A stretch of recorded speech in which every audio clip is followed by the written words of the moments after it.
Hello, everyone.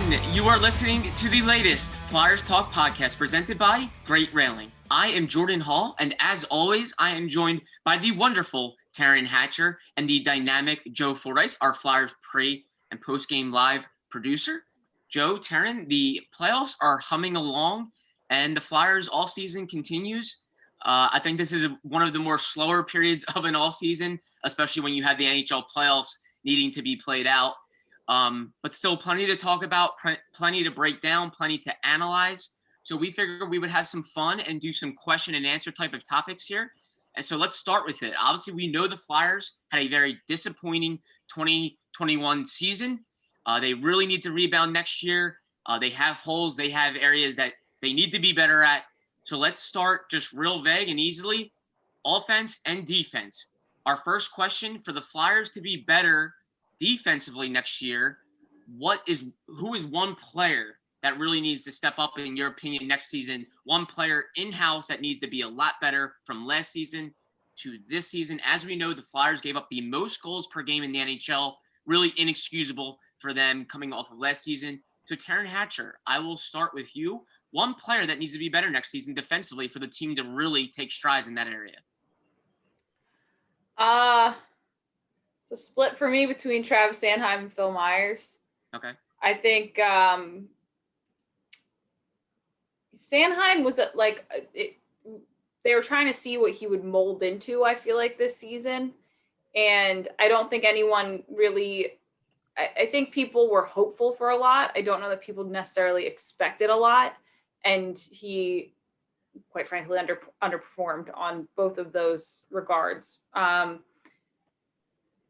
But I think the thing that was more startling with Travis Sanheim was I think more people thought they saw him mold into something last year, and they hoped that he would continue to grow off of that. And then instead he regressed into more of a question mark again.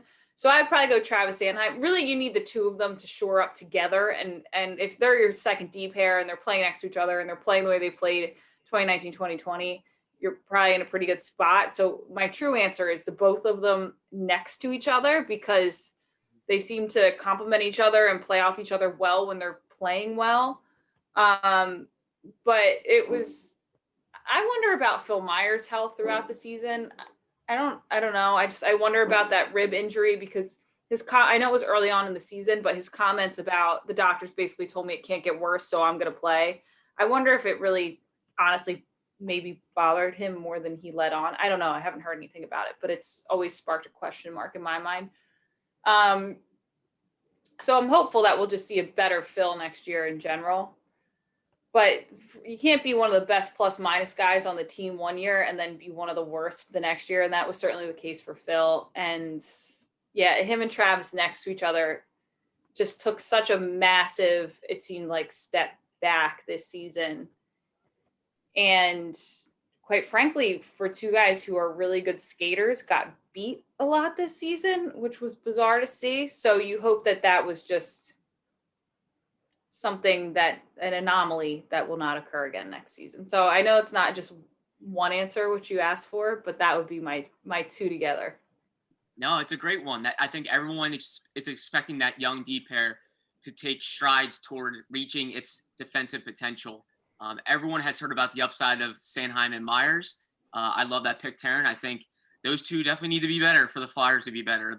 Chuck Fletcher said it at the end of the season. They really need their young players that they drafted and have developed to take big strides. That D pair, of course, will be under their microscope to start the next season. Joe Fordyce, who is it for you?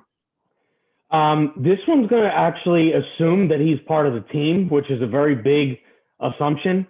But I'm going to say Shane Gostisbehere, and I'm going to say he needs to come into camp and play well enough early to solidify his spot in the lineup, because when he's in the lineup and he's going, the whole team is better offensively. Now, these are big assumptions, because I think he arguably is the most likely candidate to be lost in the expansion draft. So I don't know, but I mean, I really think that when he is on, he is.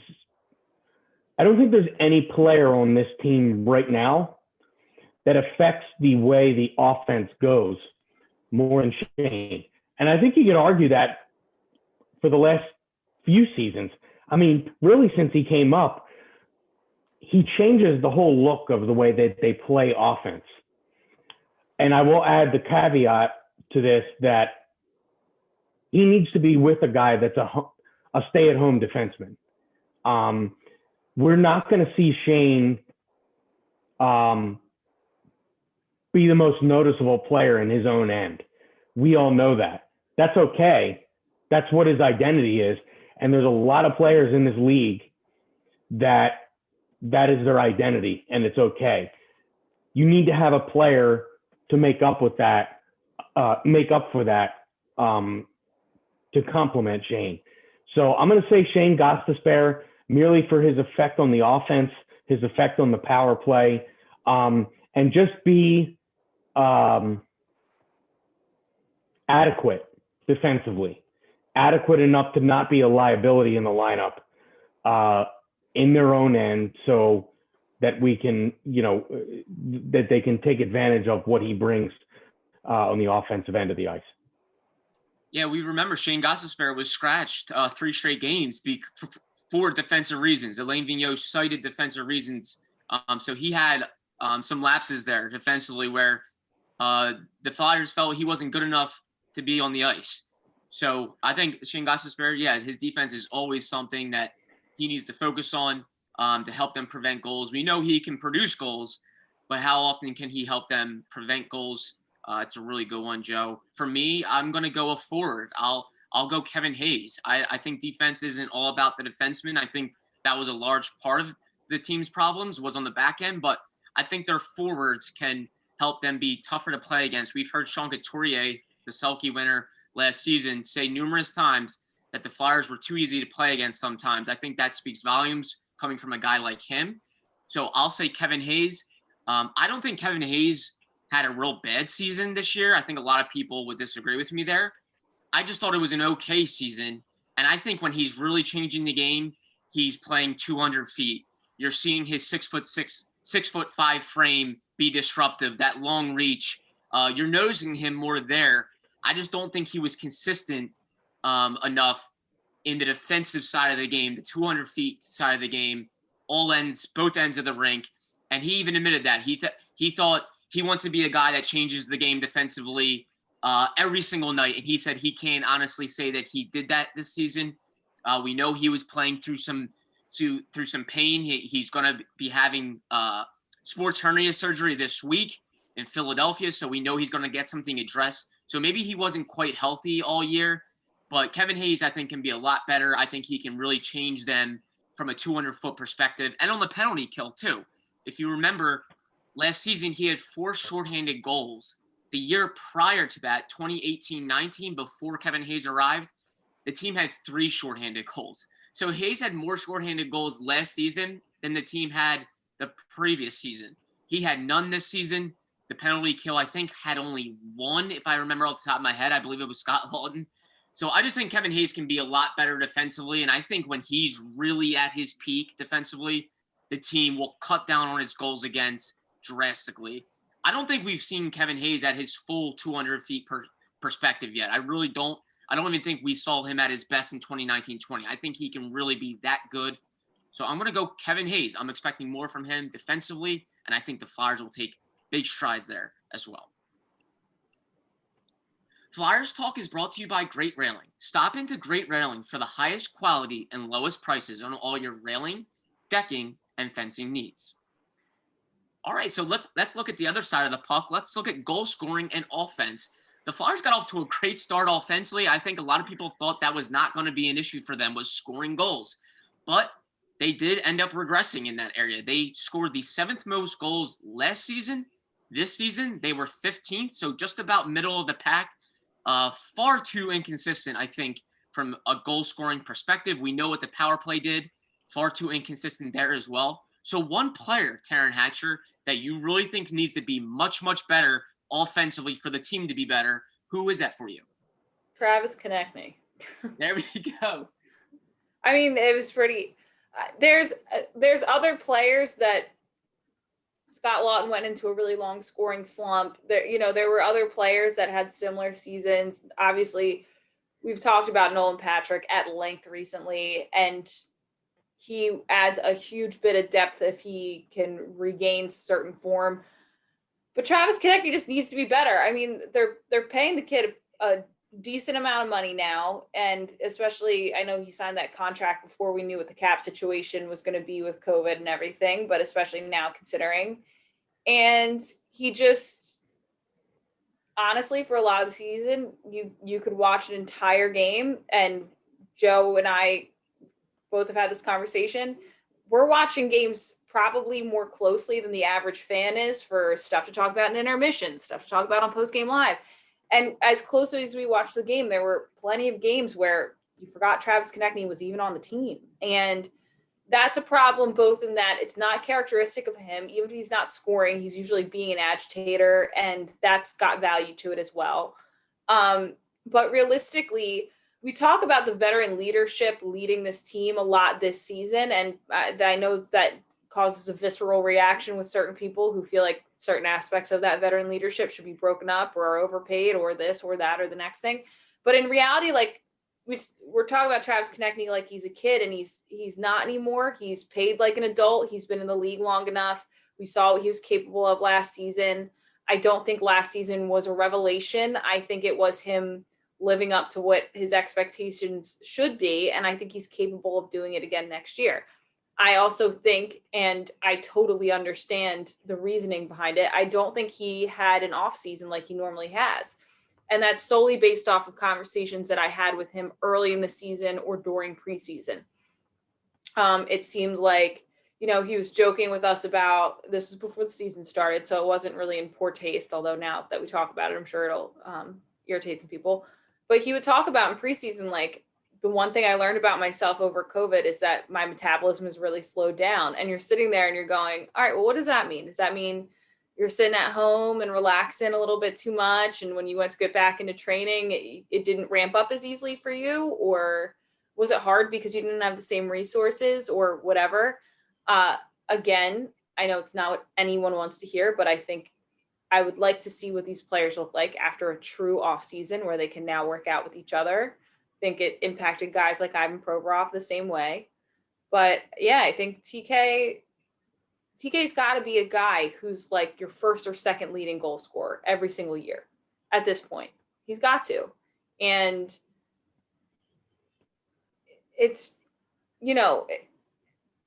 I just, the amount of games he was not noticeable was more the issue for me than anything also. So TK for me. I like it. It's funny. The metabolism thing is so funny they mentioned that. I hope people don't get, ticked off by that or anything. I think that's a realization for a lot of players, like as they go from kid. For me as an adult, like this Right. is a human being. You don't know it's happening until it's happening. And then you're like, oh my gosh, I've never had a pattern in my life in this kind of way. I'm sure based on, if you look at TK over the years, I'm sure he was a kid who like could burn through 6 hoagies and not gain a pound. And that's not the case anymore, but that's just life. So he'll figure it out.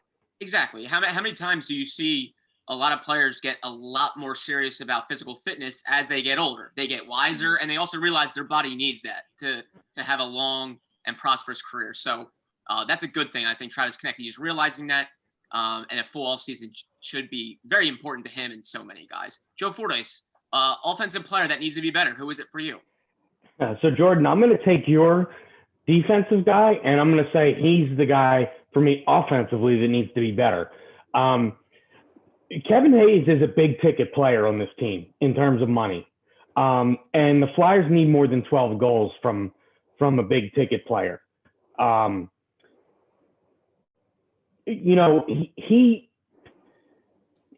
understand it wasn't a full season. But what Taryn said about the stretches of games where you didn't notice Travis Konecny, I think the same can be said of Kevin Hayes. And I think the stretches where you didn't notice him were even longer. And the bigger problem with that is he's a center. I don't think a center can be invisible in games. A top two center, nonetheless, can be invisible in games. And I think that's what we had this year from Kevin Hayes. Now, the sports hernia, we don't know when that started to bother him. We don't know how it got worse through the year. We don't know any of that stuff. It's kind of one of those things where you don't know what's going on with a guy, and then after the season, you hear, oh, this guy's going to have surgery, and you go, oh, that makes sense with why he didn't play that great this season. I mean, we see it every year in the NHL. Whatever the reason is, I think Kevin Hayes is the guy that needs to be better offensively. The Flyers just need more than 31 points from him. He's far too important of a player on this team for that offensive output that we saw this year. And quite frankly, those points were collected in bunches. And,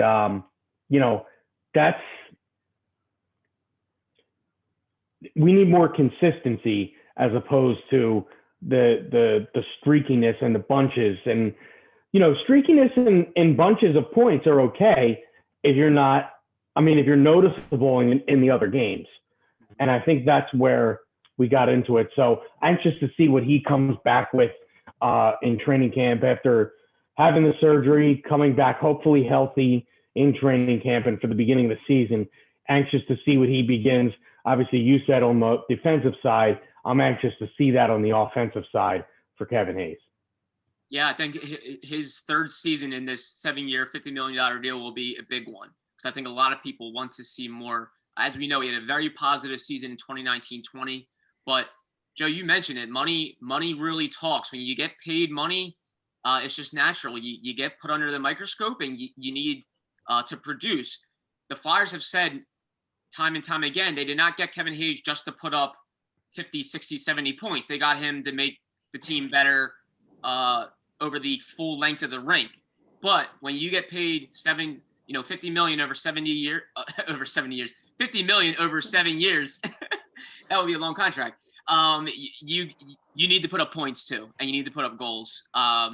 Kevin Hayes last season was on pace to break his career high in goals of 25. He was on pace to break that before the season was stopped short. This year, as you mentioned, Joe, 12 goals over 55 games. I think a lot of people would admit that was disappointing. They expected more from him from a point production standpoint and a goal standpoint. So, yes, man, that's a good one. Two good ones, Konecny and Kevin Hayes. Terrence stole my pick. I was going to go Konecny, but that's just fine. I will. Jordan, I think Konecny was the first guy that probably came to all three of our minds. Yeah. Mainly because, as Taryn alluded to, I mean, he almost admitted to us on media day that he was out of shape. Yeah. And I think that's just, as a media member, it's something that you hear that, and then when you see it translate to the ice, you don't forget it. So I think all of us thought of his name right away. Yeah, I think that was, like you said, the clear-cut one was Travis Konecny, because let's be real, he was an all-star last season, played like an all-star, scored like an all-star, and this year I thought Taryn hit the nail on the head. I just thought he blended in far too much. I think a lot of people argue that the Flyers don't have star players. I think Travis Konecny is an all-star. He is a star, but he's got to play like one. And I looked it up. In 2019-20, when he was an all-star, he led the team with 19 even-strength goals. This year, he had 7 even-strength goals in 50 games. You need star players to make things happen at even strength. I just don't think he did it. He's got to be more noticeable. But I'll change it up a little bit, and I'll go Nolan Patrick and Oscar Lindblom. We all know what those two young guys went through the previous season. Oscar Lindblom being diagnosed with Ewing sarcoma, missing the rest of the regular season, beating cancer, coming back this year, and obviously just going through a lot in terms of trying to get his body right, conditioning-wise. And then Nolan Patrick missing all of last season with the migraine disorder, coming back this year, trying to feel like himself again. Both those two young men have gone through a lot, but I think when they're playing to their potential and after a full all season, they can change the game offensively. Lindblom had 11 goals before his diagnosis. That was tied for the team lead. He was such an impact player offensively. And Nolan Patrick, we know what he can do, the skill that he has. what he can do down the middle of the ice in terms of play make and also score some goals too.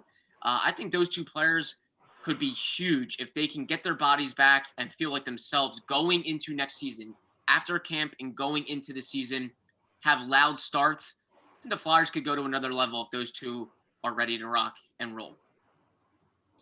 But let's get into our cold brew check presented by Dunkin'.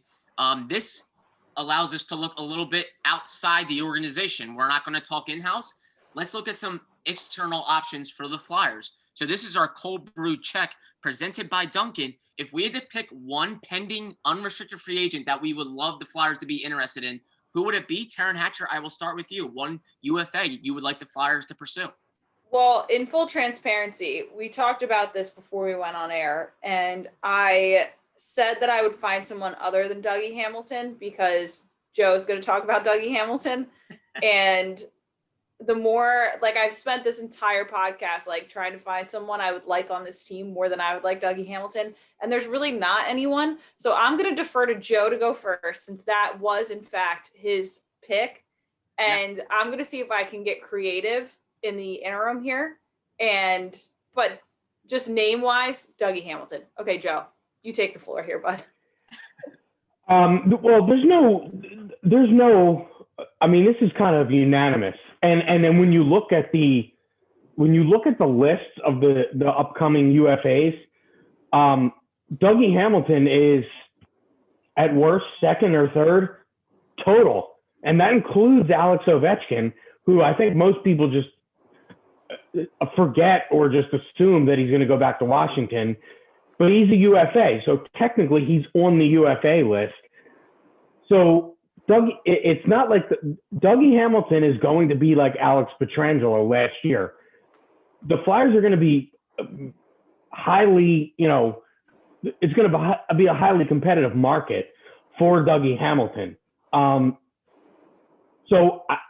But that's what the Flyers need. They need a guy who is sound defensively, who drives the offense. And I really think they're in need of a guy who can quarterback the power play. I just don't think Provorov is your prototypical power play quarterback, and Hamilton can do that. He's done it for a number of teams, and I think he would be a great fit for the Flyers. Now, in order to get him, Chuck Fletcher is going to have to be creative and get some of this money off the books, because that's the only way you're going to be able to get a player like him. I had one other guy, but I don't want to step on anybody's toes. So you guys go ahead, and if he's not mentioned, I'll just throw his name in at the end. Okay, can I circle back? Since now, okay. So on the Dougie Hamilton train, I know people who cover the Hurricanes. I'm friendly with some of them. They absolutely adore him down there. Like, great guy to have around, apparently, always gets Norris votes, whatever. Another guy that would take a fair bit of creativity to get him on the roster. And this would be like trying to pluck a unicorn out of the sky, I think. And I think he'll stay where he's at. But just like, if you could make a grocery list of players, like, that would probably be the first aisle I go to. And this is just going to be, I don't know if it's going to be wild for people, but I was just looking at like free agents, whatever. Why not Landeskog? Who doesn't want a Landeskog on their team? I would love a Landeskog on my team, and he's an unrestricted free agent next season. But I don't know if that'll work. Oh no, I think you guys froze. You're frozen right now, Taryn.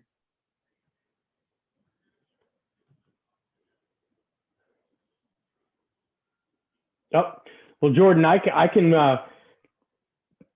pick up. I mean, of course, Landeskog is a name. Obviously, he's right in there at the top of those lists. In fact, I think a couple of the lists I looked at, Landeskog was one he was right before, one he was right after Dougie Hamilton. So, I mean. Okay, it kicked me out of the call. What happened? The Flyers got Landeskog. Okay, what was your reaction? Because it froze on both of your faces, and both of you looked like you wanted to throw up in the freeze frame. So I want to know your reactions. Not at all, Taryn. I was just commenting that, by the time that becomes a reality, he may be the captain of a Stanley Cup winner with the way Colorado's playing. So, and in all the lists that I looked at, in the top 5 of those, the UFAs that are out there, Landeskog was either right before or right after Dougie Hamilton. So, I mean, you know what you're going to get out of that guy, and I think that would be an amazing addition. Again, that's going to take some creativity money-wise. Yeah. Chuck's gonna have to become a contortionist with the cap there, because especially if they win, if they win a Stanley Cup, and like I said, I have full expectations that he's gonna want to go back to Colorado, and it seems like he's happy there. And you've got one of the best players in the league, who probably soon will be the best player in the league, in Nathan MacKinnon there. There's just so much going right there. But you just look at the people who are becoming free agents and you see his Landeskog's name and you're like, maybe since they haven't negotiated yet, maybe he does want to move. Maybe we could just offload everything we have and he will come to us. But and I don't know Colorado's cap situation off the top of my head, but you have to think you have MacKinnon, Landeskog, and he doesn't even hardly get talked about, but Rantanen, if he's on another team, he's the best player on half of the teams in this league if you put him on that roster. Yeah, they owe Rantanen $9.25 million next year. MacKinnon $6.3 million. They are spending some money here. Yeah, I've read that they're trying to possibly maybe make a trade in the offseason because they know they need to clear some money. They have a ton of unrestricted. 1, 2, 3, 4, 5, 6, 7, 8, 9, 10, 11, 12. Could they have 12 unrestricted free agents? And they're going to have to pay Cale Makar soon, and that's not going to be cheap. Yeah. No, Makar is restricted free agent next year, so they're going to have to pay him soon. They have a ton of unrestricted and restricted free agents over in Colorado right now, or for next season. A ton. That's wild. I didn't even realize. And I wonder if that's why, obviously, the hype around this season is so big. Not only, obviously, does that team look like it's built to win a Stanley Cup, but they could see some change next year. It's almost like every season in the NHL is so precious because, things can change, and it's tough to keep your team intact when you have that flat cap and star players like Landeskog. That would be pretty darn cool if somehow that happens. So I like that, Taryn. Why not have fun? Go bold there. Yeah, for me, I'll go with more of a role player, but I don't want to make him sound like he's just a bottom sixer that wouldn't really change the dynamic of the Flyers. I'll say Blake Coleman. I think that's a really intriguing name. He made only $1.8 million a year on his previous deal. He's going to be an unrestricted free agent, obviously, as we're talking about UFAs. He has a couple of 20-plus goal seasons. He's a guy that can scale your lineup. He's very sound defensively. And I think one of the biggest things is he kills penalties, too, at a really high clip. As we know, the Flyers were 31st in goals against this year, and they were 30th in their PK. I think he will be a great guy for the makeup of this team. I think he would be one guy that could really change the whole dynamic of the Flyers' goal prevention efforts. I think Blake Coleman will be really intriguing. And I do worry that a team would probably overpay him this offseason. As we know, he's due for a raise. He's been making $1.8 million on his previous deal. He is due way more than that. So he's going to make a raise. I do worry one team might just be so eager to get him that they're going to overpay for his services. But he might not be demanding crazy high. He's made a career out of being underpaid. So, he'll demand a raise, but he's not going to go through the roof. So maybe the Flyers will be interested in him. I think, again, a team that really needs to shore up its goal prevention efforts and its PK. I think Blake Coleman would be really intriguing, and I really think he would fit in well with this group. I really do. So Blake Coleman is the one for me. But so who is your X Factor guy? There was actually a couple guys I was thinking about, and one of them I was thinking about back around the trade deadline, but the one I was thinking of was Tyson Barrie. I think Tyson Barrie is a nice balance of defense and offense. The only thing that concerns me with Barrie is when you see a player that's so 20s that has played for a lot of teams, you kind of start to wonder why. So that would be a factor with him. And the other one I was thinking of was Alex Goligoski, who, of course, had his best season with Arizona this season. I think they could both help the blue line. I was thinking almost all blue liners here. But if we're talking about winning name out there is Mike Hoffman. Mike Hoffman's always been a great goal scorer. And I mean, the Flyers, the one thing they are lacking other than defense is a guy that you can count on to just score goals. And I think Mike Hoffman is that. So those are a couple interesting names I thought of. Yeah, for sure. Mike Hoffman, it seems like he's a traditional 30-goal scorer. He's got to pay there. And if you look at his numbers this year, and he was a healthy scratch some games this year for St. Louis, but if you look at his numbers and you extrapolate it out over 82 games, he would have scored 27, 28 goals, I think. I mean, sign me up. Yeah. You know? Yeah, and I think, didn't he get to the Blues, I believe, on a tryout contract? Right. It was basically a they were going to sign him, I guess, no matter right. what. Yeah, but I mentioned he was a healthy scratch sometimes this season. So, don't think he'd be a healthy scratch on the Flyers. No. Unless he gets in Lane Viggo's doghouse for 200 feet or something. Right. But those are some names, and it's fun to look at. It's fun to look at as the playoffs play out. It's fun to watch these guys in the playoffs. As we know, we're watching Landeskog play. We're watching Blake Coleman play. Dougie Hamilton, of course, in the playoffs. Dougie Hamilton in his career with Carolina is a plus 50.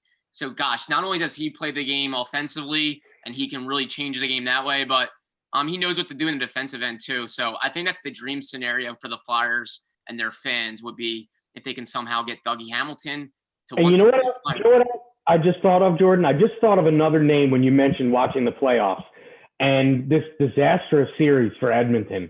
Again, they don't score in the first two games. Barely. Then they score and have a 4-1 lead in the third period and blow it and lose in overtime last night to Winnipeg. And it just got me thinking, too, Ryan Nugent-Hopkins is a free agent after this year. And he's still, I believe he's 28 years old.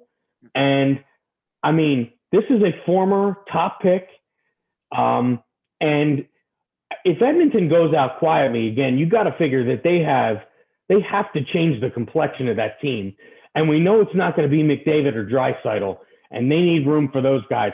So one would think they're probably not going to be able to re-sign a guy like Nugent-Hopkins. So why not? I mean, maybe a change in scenery unlocks the potential that he had as a former top overall pick. So that's another name to keep an eye on.